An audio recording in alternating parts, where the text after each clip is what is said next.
ABSA has again explained its restructuring program, which has led to dismissals, and the Helen Suzman Foundation says the SAPS amendment bill in its current form is unconstitutional. I'm Richard Brooks. ABSA has again explained its restructuring program, which has led to dismissals. Trade union Solidarity has warned it'll launch a massive campaign to put a stop to the dismissals. Solidarity says many ABSA employee services will be terminated on the last day of this month, and others will be out of work in May.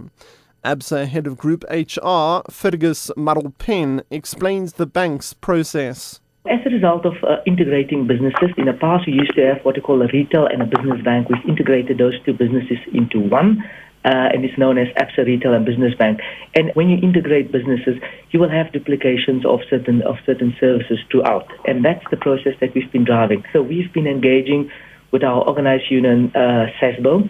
We have a process that's aligned to the Labour Relations Act, and we've made sure that we have taken all our stakeholders on this journey. The Helen Suzman Foundation says the SAPS amendment bill in its current form is unconstitutional. This is contained in the Foundation's submission on the South African Police Service Amendment Bill to the Parliamentary Portfolio Committee for the Police. The bill seeks to restructure the elite crime-fighting unit, the Hawks. Edwin Nitsidi reports. In its submissions, the Helen Suzman Foundation believes that the bill does not meet the requirements of the Constitutional Court judgment. The court ruled that the 2008 SAPS Amendment Act governing the Hawks did not meet the constitutional requirement for an effective and independent body to prevent and expose corruption.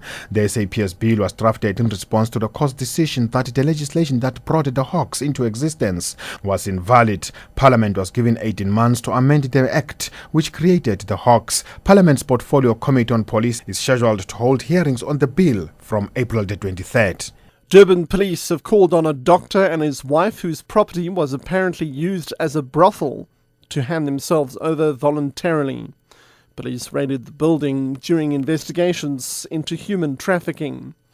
KZN's police spokesperson Vincent Madunge says a warrant of arrest has been issued for the couple. In the eyes of the law, the fundamental principle of effecting an arrest is not to punish any individual, but it is purely to secure the attendance of an accused in court. For that reason, we have said there are means and ways of securing the attendance of the accused. We have therefore said to the doctor and his wife, let them do a noble thing, let them hand themselves over to the police. Of course, if there isn't any element of cooperation in that regard, we'll be left with no options but to track them down and find them and arrest them and take them to court. But we hope they will cooperate. The SPCA has warned members of the public not to use live animals in Easter exhibits.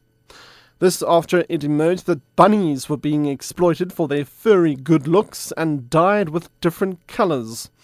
SPCA National Council spokesperson Christine Kirch says live baby rabbits, day-old chicks and bunnies are being touted as Easter novelties. But worse still was a trend selling, particularly baby rabbits, even ones who've been dyed with food dye, so that they're all the colours of the Easter egg rainbow. The SPCA is asking people not to bring live animals in as novelties. We appreciate the spirit of Easter, and if people wish to have this kind of a novelty, let's make it chocolate. Chocolate bunnies, chocolate Easter chicks, chocolate eggs.